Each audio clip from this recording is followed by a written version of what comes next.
मेरे पति के देहांत के बाद बेटा और बहू मुझे आश्रम भेजना चाहते हैं, लेकिन मैं अपने पोता और पोती के लिए वही रही। लेकिन फिर मेरी बहू और बेटे से ऐसा कुछ किया कि मुझे जाना ही पड़ा। मेरे पति के देहांत के बाद मैं अपने एकलौते बेटे के यहाँ रहती थी। मेरी बहू का एक अलग ही रूप मुझे देखने मिला, साथ ही बेटे का भी।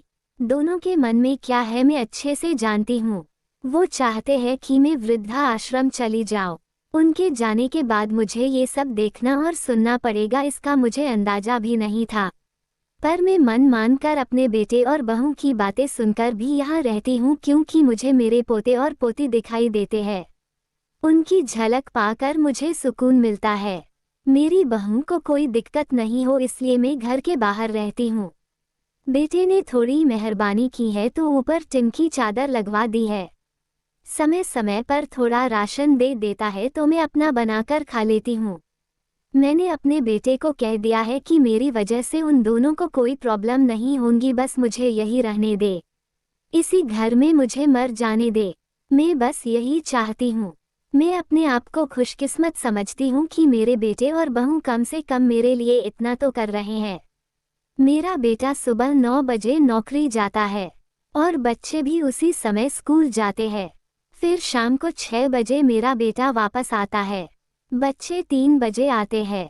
उन्हें आते जाते निकलते देख मुझे बड़ा सुकून मिलता है। मेरे पति के दोस्त थे, उनकी पत्नी का भी स्वर्गवास हो गया है। उस समय पर वो हमारे घर पर आया करते थे। उनसे हमारे अच्छे रिश्ते थे। उनका घर हमारे घर से थोड़ी दूरी पर था। पैरों में समस्या हो गई थी, ठीक से चल भी नहीं पाते थे। वो बड़े दिनों बाद मेरे यहाँ आए। मुझे उन्हें देखकर अच्छा लगा। उनका हाल भी मेरी तरह ही था। बच्चे अब उनसे भी परेशान थे। आकर मेरे पास अपना दुखड़ा रोते थे और उन दिनों को याद करते थे। बुढ़ापा हम जैसों को बहुत रुलाता है। उनकी पत्नी का स्वर्गवास हो गया था और उन्हें चलने उठने में समस्या थी, इसलिए वो तो अपना खाना भी नहीं पाते थे। मेरे पास आए तो मैं समझ गई कि यह इतनी मुसीबत में चलकर पुराने दोस्तों के यहाँ चाय और खाने की चाह में ही जाते होंगे। उनकी भी अपनी मजबूरी थी। वो आए तो मैंने उनके लिए खाना बनाया और उन्हें खिलाया। मना कर रहे थे नहीं खाना, लेकिन मुझे पता था कि उनको भूख लगी है। मेरी बहू ने मुझे और उन्हें खाना खाते देख लिया। वो कुछ भी ना बोली। ऐसे ही वो यहाँ 2-3 बार आए। जब भी वो आते मैं उन्हें खाना खिलाती। फिर उनके जाने के बाद जब मेरा बेटा आया तो बहू कहती है कि तुम्हारी माँ कितनी बेशर्म है, पता नहीं किस किस को आजकल बुलाकर खाना खिला रही है। बड़ी मुश्किल से कमाया जाता है और ये लुटाने में लगी। इनका राशन बंद करो, कुछ दिन भूखी रहेगी तो अक्ल ठिकाने आएगी। मैंने कहा कि मैं अपने हिस्से का उन्हें खिलाती हूँ, तुम्हारे पिता के पुराने मित्र है। फिर भी बहू का उल्टा सीधा बोलना शुरू रहा। घर के बाहर रहकर इनको आज़ादी मिल गई है, पता नहीं क्या क्या करती है। बेटा भी बोला कि कुछ दिन भूखा ही रहने दो इन्हें। मुझे मेरे बेटे ने घर के पीछे सीढ़ी के पास ले जाकर बिठा दिया, कहा कि अब यही बैठो। मेरे तो अब आंसू भी सूख गए थे। अगले दिन मुझे खाना नहीं मिला। मेरे टिन के उस छोटे से कमरे को बहू ने तोड़ दिया।